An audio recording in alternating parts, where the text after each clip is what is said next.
Lastly, Jesus then says, the devil says to him, okay.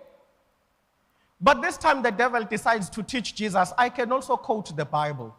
Because he's been tempting him and Jesus says, it is written. It is written. The devil says, I phela silifunde sonke.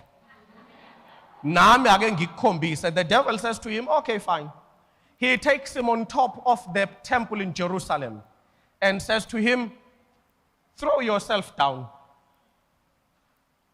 For it is written, he shall give his angels charge over you to keep you.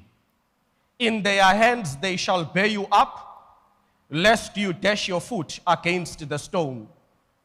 And Jesus says to him, it is also written, you shall not tempt the Lord your God. Final thing you need to overcome. The Israelites learned this the hard way in the 40 years in the wilderness. Never threaten God that you will go back to your ancestors. If he doesn't give you, God will let you go.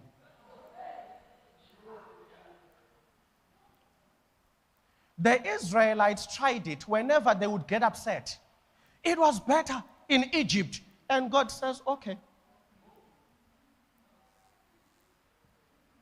Anyone who still remembers the route to Egypt? Do you know why?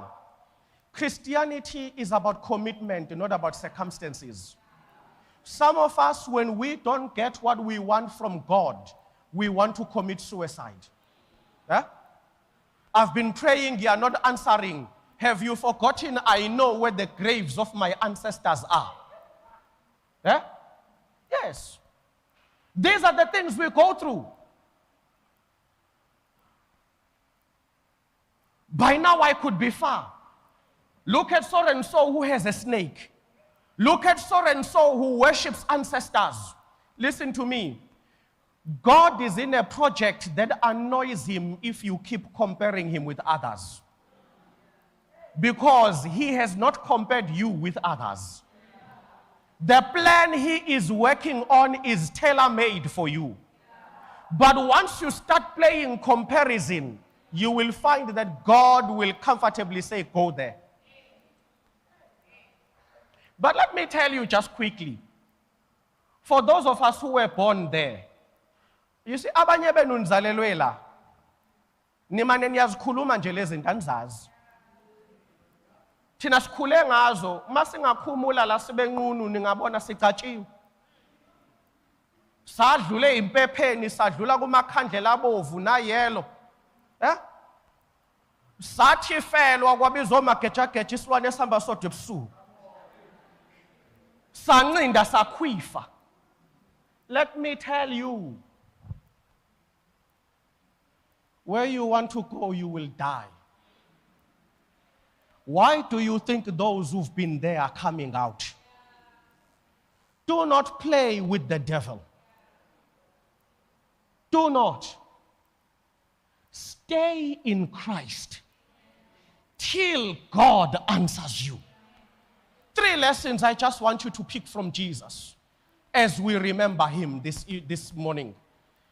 Always be fed by your identity. Worry about your desire for relevance.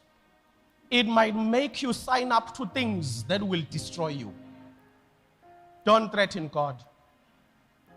We are here for a relationship of commitment. This thing that whenever things don't add up, you tell God you know people. Please. Please. You see, it's like dating and getting married. You see, when you are a boyfriend, it is compulsory that you must always be pulling stunts every day. It is the stunts that keep you around.